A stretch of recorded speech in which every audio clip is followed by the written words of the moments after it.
Mga apektadong mangingisda dulot ng oil spill sa Oriental Mindoro umabot na sa higit 31,000 ayon kay Governor Bons Dolor. Ang detalye sa report ni Paul Hernandez.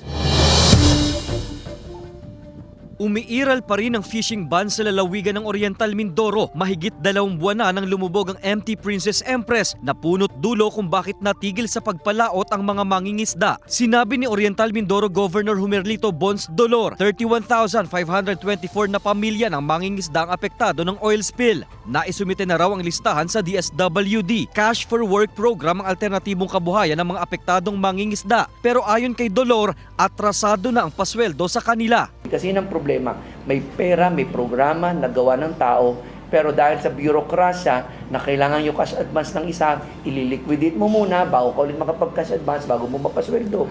Yun ang problema. Natukoy na noon ang mga alternative fishing grounds sa Tayabas Bay, Tabla Strait, Cuyo Pass at Mindoro Strait. May fuel subsidy rin daw mula sa BIFAR na 12 million pesos. Bukod pa ang tulong galing OCD at provincial government. Yung remaining supposed to be cash for work program ng DSWD for another several days after lifting, if ever, no, with or without the lifting of the fishing ban, i-convert na natin ito into emergency cash transfer, ECT. Yung ECT, bibigyan ng ating mga mangingisda ng cash assistance para sa gasolina.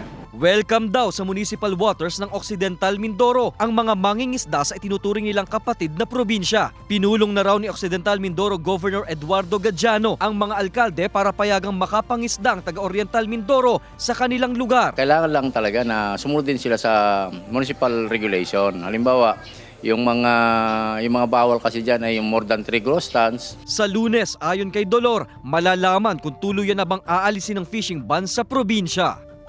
Kasama si Buhay Adante Jr., Paul Hernandez. Balitang Southern Tagalog.